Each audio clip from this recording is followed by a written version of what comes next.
What's going on, guys? Your boy LS254. We back at the junkyard, man. We was able to get some parts off that Caprice. Came back to get some more, and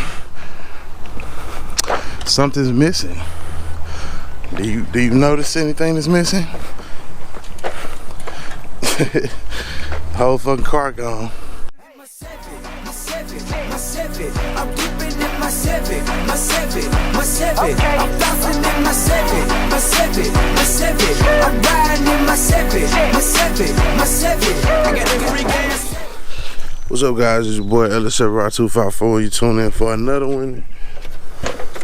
I have a question. SeaFoam.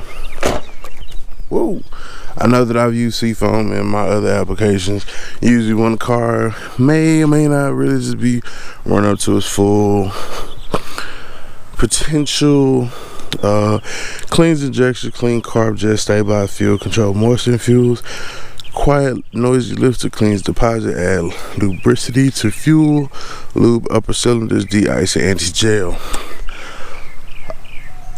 I'm curious if maybe I should put a can of this in the Rivy.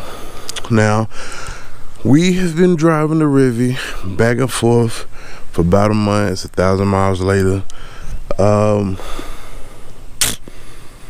I wasn't able to get the catalytic converter cut off, it hasn't really made that big of a difference.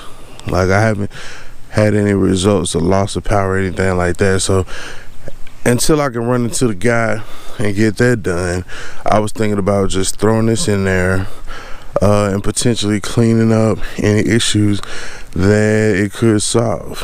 However, to help reduce hesitation and rough idle, cleaner engines can reduce emissions. Yeah, so I mean, I'm really just kind of curious about putting this in a gas tank. If you put it in a gas tank, it says to clean and lubricate the entire fuel system and works through fuel injectors and carburetors, remove harmful residues and deposits from fuel passageway, intake valves, pistons and chamber areas, blah blah blah. I usually put it to the, well, not necessarily crankcase. They add 1 ounce for each quart of oil in the crankcase, and this is 16 ounces. I mean, I don't know who's measuring out ounces and shit, but so you put like 5 ounces in your crankcase. Add the gas or diesel fuel. I know a lot of people put it through the brake booster and all of that. So let me know what y'all think, man. Should I put it in there and see what happens? I mean, sometimes I'm all for preventive maintenance, but at the same time I'm on some if it ain't broke though fix it type shit. You know what I'm saying? So do you feel that the SeaFoam would be preventive maintenance, or do you feel like the SeaFoam would be fixing something that wasn't broke? It's your boy LS254. Remember, identify your weaknesses and make your strengths, even if it's SeaFoam.